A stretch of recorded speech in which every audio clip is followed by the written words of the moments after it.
Coming up next on Making Moves, is the First Coast ready for commuter rail? We'll tell you what a new survey says. The push is on to get more people out of their gasoline-powered cars. We'll take a look at one growing alternative, what JTA is doing to ensure its construction projects are risk-free. And art is coming to the concrete jungle, where JTA fits into this beautification project. I'm Donna Deegan. These stories and more right now on Making Moves.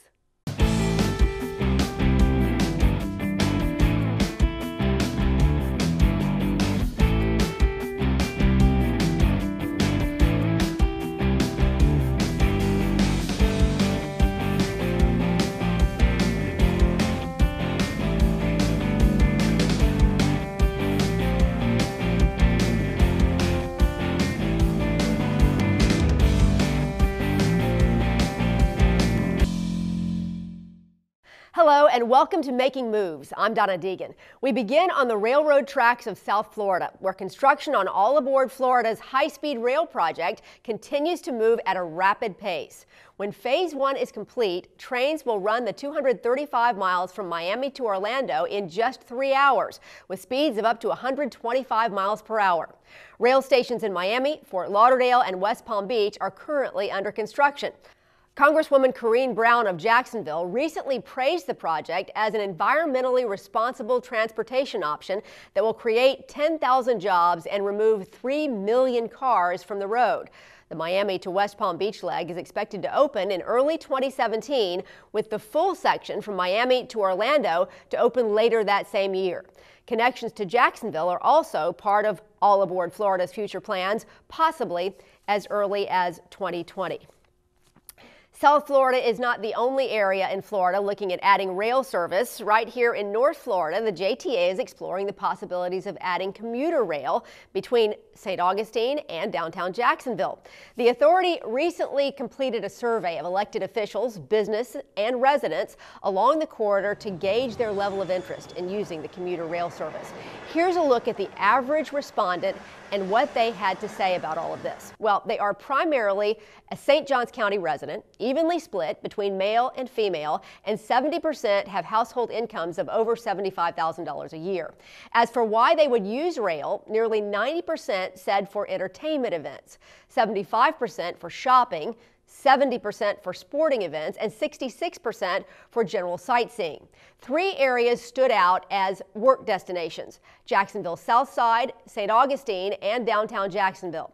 56% of respondents ID'd one of those areas as their work destination. A whopping 93% said they typically drive themselves to work each day, and more than half of those surveyed either use US 1 or I-95 for their commute. As you might guess, 79% travel between 6 and 9 a.m. Now here's one that may surprise you. 54% of those surveyed travel more than 20 miles, with 15% traveling 35 miles or more. About the same number are spending 30 minutes or more commuting. Of those who responded, 11% have used public transit in Northeast Florida during the past year, with 54% taking a bus, 37% using a shuttle, 29% taking the Skyway, and the same amount on a trolley. But it all boils down to how many people will actually use a commuter rail service if it was implemented. Nearly 80% of those surveyed said they were likely or very likely to use commuter rail if it were available. Well, to help us sort out all of this information and tell us what happens next is Andy Rogers, and Andy is the project manager for commuter rail. Thanks so much for being with us today. We really appreciate your time. This is such a timely topic, and obviously you have just a load of information to go through. This is a 185-page survey, so why do this survey and why right now? Okay, so we completed an initial feasibility study in 2009. And based on the results of that study, the Southeast Corridor from downtown Jacksonville to St. Augustine was selected as the priority corridor to move forward. We're now working through the project definition planning phase, and basically that consists of evaluating alternatives within the Southeast Corridor to move forward. So we focused on residents inside the Southeast Corridor only. And we just felt like the timing was right to get out there and get some feedback from the public. Why was the timing right? Well, we didn't want to go too far down the road in our planning efforts without knowing where the people within that area really stood on the project. So, but that was an area where you felt like there was just a great deal of that was the heavily traveled area, basically. Is that really what you were thinking? Right. So the corridor is planned along US 1 on the existing rail line, which would, in essence, give you an alternative route to I-95. Right.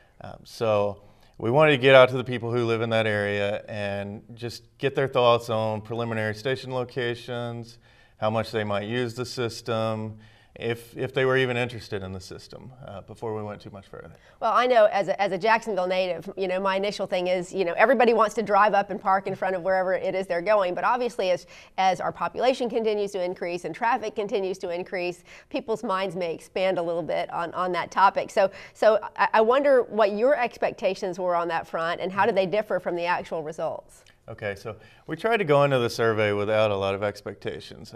Really, we were just looking for some feedback from the public related to what their general thought on the system was, how they might use it, how often, would it be limited to work, or would they like to see some other methods of ways they could get around, whether it's special events or those types of things. So we had some expectation of some mixed comments. But overall, we were pleased with the high level of participants who voiced satisfaction or support for the project. What surprised you the most? Was that what surprised you the most about the survey? I think so. That just reaffirms to us the potential of implementing commuter rail in Northeast Florida. So. Yeah, fantastic. So you have all this great data here to go through, and it's a lot of data to go through. So what happens now? Okay, so we're going to use the data we obtained through the survey to help us complete the current phase of planning we're in now. It will help us complete preliminary ridership forecasts and further refine our station locations, as well as develop preliminary operating plans and cost estimates. So we're in the process of establishing community focus groups made up of participants from the survey who expressed interest in doing so. And we expect this phase of the project to be complete in early 2016. Okay. Wow, that's quick. Yeah. So if you look at the results of this survey, there does seem to be overwhelming support for adding commuter rail onto this corridor. You've got elected officials in St. Johns County who say they'll support it. So could this possibly happen in the next 5 to 10 years? Yes, we believe it could happen in the next 8 to 10 years. Where we are right now, we have to determine through this process that show feasibility of the project based on the ridership projection and the estimated costs. At that point, we'll have to obtain federal approval to keep moving forward. And then a lot of other aspects would come into play, such as identifying funding, working out right-of-way agreements, completing our design, and working with the local railroads to obtain those agreements as well. So of all those things that you mentioned, what would you say is the biggest hurdle you're facing here to actually making this plan a reality? Well, a project of this magnitude is going to have a lot of costs. So I think identifying funding sources and allocating those costs to cover the project will be our biggest hurdle going forward. So you're obviously looking for some federal help with this as well? Correct. There will definitely be federal funding would be required to move forward. State funding as well? Probably state and local funding as well. Okay, so a lot to do, but it's really exciting to see some progress here. Very, very exciting stuff. Hopefully next time you're on the show, you'll be telling us that we're just about ready to get started with this project. Yes, hopefully so. We're optimistic that we can get there. Fantastic. Andy Rogers, thank you so much for joining us. We appreciate your time. Thank you. And we look forward to having you back again. Well, it is official. JTA's Stadium Shuttle Service is returning for its 21st consecutive year of transporting thousands of football fans to Jacksonville Jaguars games at Everbank Field. Each year, the Federal Transit Administration must approve the service, giving private companies the opportunity to bid on providing service to the games. Over the past 2 decades, the JTA has been the only viable option based on assets, infrastructure, and service cost. Season passes for the Stadium Shuttle will be available starting the first week in August. Single game tickets will also be available for the same low price as last year, $7 for downtown lots, $12 for suburban lots. Gas price fluctuation caused by the U.S.'s long-term dependence on foreign oil has been one of the main catalysts for both business owners and commuters to start looking at alternative fuel vehicles. Later this year, the JTA will begin using the first compressed natural gas-fueled buses in Jacksonville. CNG buses produce a quieter, more efficient ride, but for car owners like you and I, there may be a better option. Making Moves senior correspondent Terry Casey joins us now. And Terry, you say the push in the private sector is not CNG, but electric cars. That's right, Donna. And electric, when it comes to vehicles, is one thing that's gaining big momentum.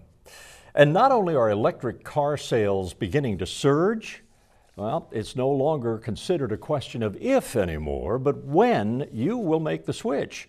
And one of the key target areas for manufacturers right now is here in North Florida. This highway landscape looks pretty familiar, doesn't it? Gas-powered vehicles with their noise and emissions, critics say, only worsen as North Florida grows. But what if they were electric-powered instead?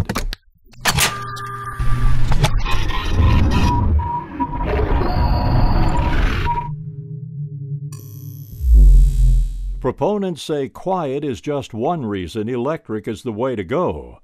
Cornelius Willingham of Nissan's electric car division out of Atlanta was in town for an electric vehicle forum, and I asked why the electric car industry's sudden interest in North Florida. North Florida happens to be a very important market, obviously in terms of the number of people who are here, but also the demographics of the area, the pattern of commuting. There are certain places that lend itself more to electric vehicles than others. North Florida is almost perfect for adoption of electric vehicles. Maybe so, but there's more to it than that. It really started as part of our Alternative Fuels Coalition initiative that we started through the Department of Energy back in 2009. Jeff Sheffield is Executive Director of the North Florida Transportation Planning Organization, or TPO. The TPO has now been on an annual basis allocating federal funds that come to us to now really further the initiative that we've been moving forward with, from converting to compressed natural gas to propane and now electric vehicles. The interest in Jacksonville by Nissan, Tesla, and others is rooted in the TPO's carefully laid foundation, which is showing signs of paying off. Tesla is rolling into Jacksonville. It's already opened a temporary store at St. John's Town Center.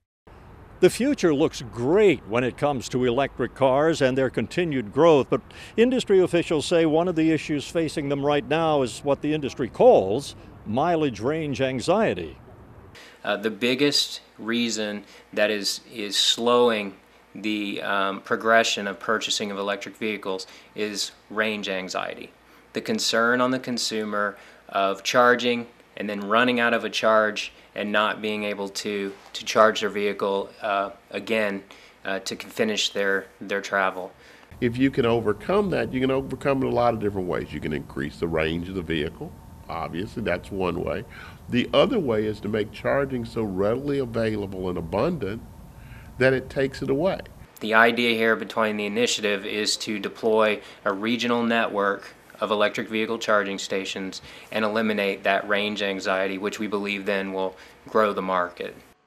The first step is a TPO JEA partnership for charging stations the utility will administer.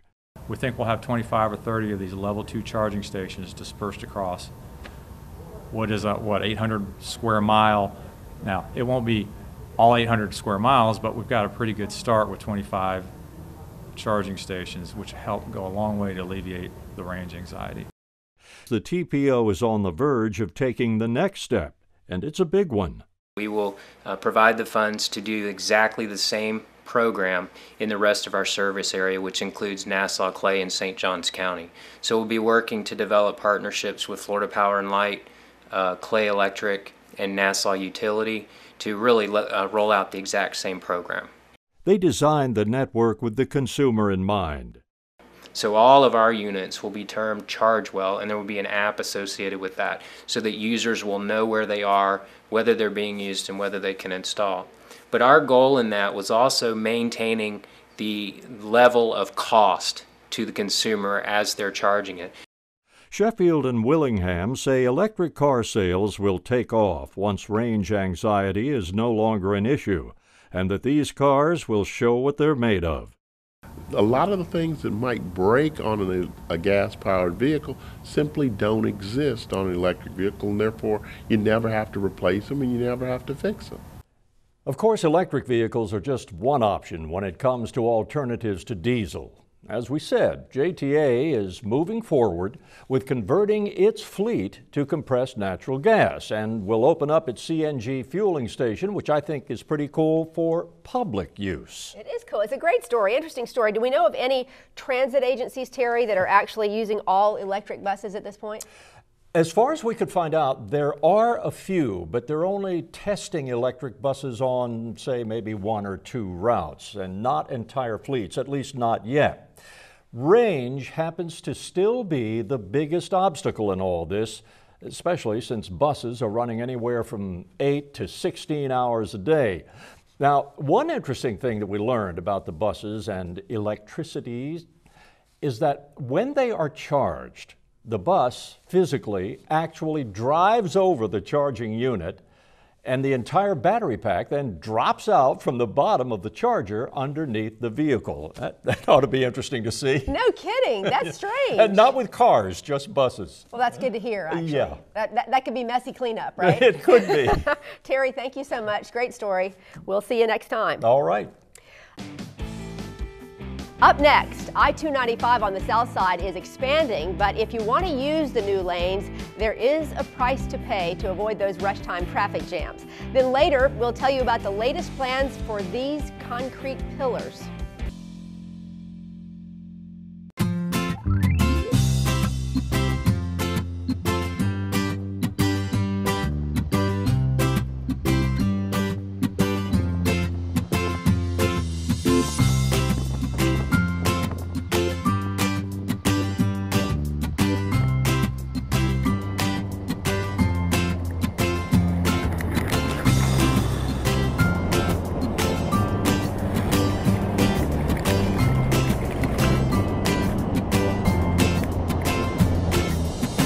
The Beaches Trolley can take you to eat, meet, shop, and have fun in the sun. The weekend service runs every 15 minutes from South Beach Regional Shopping Center to Atlantic Boulevard. It is available Fridays, 6 p.m. to 2 a.m., Saturdays, 10 a.m. to 2 a.m., and Sundays, 11 a.m. to 7 p.m. For more information about the Beaches Trolley, visit www.JTAFLA.com. My friend James Gandolfini and I got to know a lot of combat vets over the years, and it guts me that 22 of you are taking your own lives every day. Wounded Warrior Project is here to help. You don't have to go it alone. You hear me? You don't have to go it alone. The best place to be on game day is Everbank Field, watching your hometown Jaguars. And the best way to get to the stadium is on the JTA Stadium Shuttle. The Stadium Shuttle operates 2 hours before kickoff and 1 hour after the game. We've been doing this for 8-9 years now. We love it because it beats all the traffic. We get in and we get out. It's nice and cool. It's just convenient. I don't have to worry about parking down near the stadium and being in that crowd and the rush. And it's a little bit more congested down there. It's just, you know, hop on the bus, hop on the shuttle, and you get back to your vehicle and you get pulled straight out. All JTA shuttles are wheelchair accessible. JTA connection vans are available at convention center lots. Stadium Shuttle season pass holders receive a savings of up to 20%. Purchase your Stadium Shuttle season pass today. Single game tickets start at just $7. Tickets are available online at JTAFLA.com or the Customer Service Center downtown at the corner of Forsyth and Hogan. Here's your JTA season passes. You can also purchase a ticket at any JTA Stadium Shuttle lot. The Stadium Shuttle is brought to you by JTA and 1010XL, the official radio station of the Jacksonville Jaguars. Go Jay! Welcome back to Making Moves, everyone. Traveling on Jacksonville's south side is expected to improve following the announcement that portions of I-295 will be expanding. But will you be willing to pay a fee to use the new lanes and avoid the rush hour traffic jams? Commuters who travel this section of the I-295 East Beltway between State Road 9B and Town Center Parkway during the peak of the morning and afternoon rush are all too familiar with the agonizing gridlock that often happens here. Well, now a major road construction project is set to begin in September to help keep the traffic moving, increasing the number of travel lanes to as many as 12 in some areas, which will include express toll lanes, giving drivers the option to choose to cruise. Those who want to use that to move on through the traffic, so you're late for an appointment or whatever, or you get caught up in congestion, to help relieve that congestion, some people can jump on the express lanes using the sun pass and get on through the traffic congestion. The express lanes will be added here in what is now a grassy median. It will be widened to 3 lanes, allowing the inside express lanes to become a flyover, then connecting directly to JTB. The outside lane will end just north of the Gate Parkway off-ramp, then merge with I-295's general use lanes. FDOT officials say the toll rate charged to your SunPass will vary depending on the volume of traffic using the lanes, but the rate can be as low as 50 cents depending on when you get onto and off of the system. And it would be based on the amount of traffic using that as far as the toll rate. But you don't have to stop at a toll booth or anything. It's just basically seamless. You're driving on through and it's automatically deducted from your account. Tittle says the heavy volumes of traffic coming into this area is expected to increase even more once the 9B extension opens up, allowing access with St. Johns County. He says the express lanes will benefit all drivers trying to navigate the area, especially during peak driving times. The $156 million project is expected to be complete by early 2017. Along the I-295 East Beltway in Jacksonville, Eugene Lindsay, JTA, and Making Moves. It's one of the hottest buzzwords in the business world, ERM, Enterprise Risk Management. Many companies are talking about it, but few have successfully implemented it. But as Making Moves Chief Correspondent Bill Milnes explains, not only is JTA using ERM, it is quickly becoming as important to the authorities' work as its buses. Every company has risk. The larger the company, the more opportunity for something to go wrong. But if that company has a successful risk management program, then those risks can be minimized or eliminated before they happen. We basically run through all of the bad things that could happen that could potentially derail any of those objectives. Sonia Carroll is JTA's internal auditor and manages the agency's Enterprise Risk Management Program, also known as ERM. When you say enterprise risk management, it seems like it's really bigger than what it is, but essentially it's a global look at your organization and identifying where you could have shortfalls. JTA Mobility Works is the authority's largest construction venture since the Better Jacksonville Plan. Mobility Works will have 13 road and intersection construction projects, along with 14 corridor improvement projects, and has been getting much of the attention from Carroll.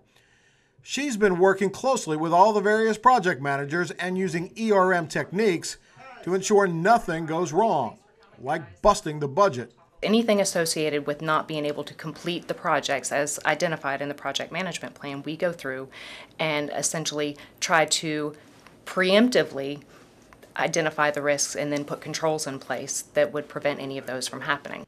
Project managers, Carroll says, tend to know everything about their projects except what they don't know. That's where ERM comes in. They would be able to tell me, these are the potential issues that we see in the future. And from there, then we say, okay, what can we do to prevent those issues? We dive deep into what it is that they're trying to do and identifying where we can improve upon various controls that they have in place. But you don't have to have a huge multi-million-dollar project to use ERM. It's just a simple process, and you run through the steps And the steps are you identify the objectives, you identify potential weaknesses, shortcomings, issues that you see that could draw down a project or a department, or you can do it as basic as a division or a process. You could do enterprise risk management on just about anything. In downtown, Bill Milner's JTA Making Moves. These concrete columns hold up the Skyway. When we come back, find out what one group wants to do to them.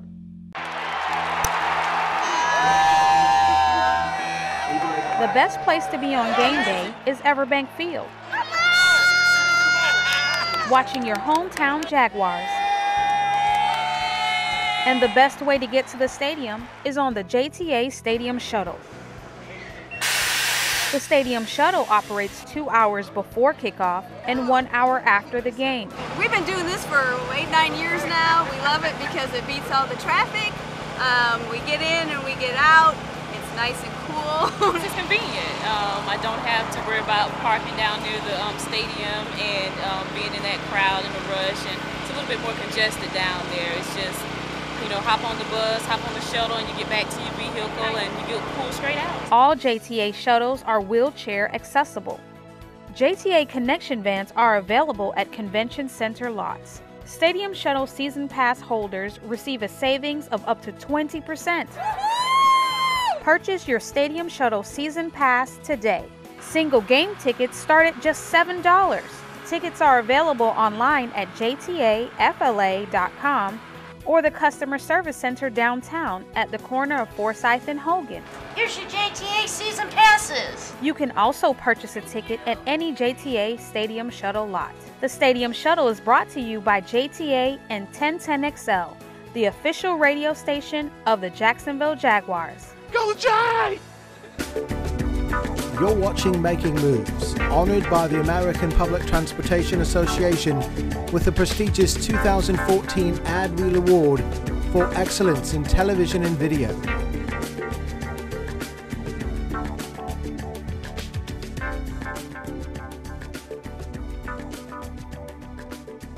Welcome back. The concrete jungle that is downtown Jacksonville is about to get a new look in 2016.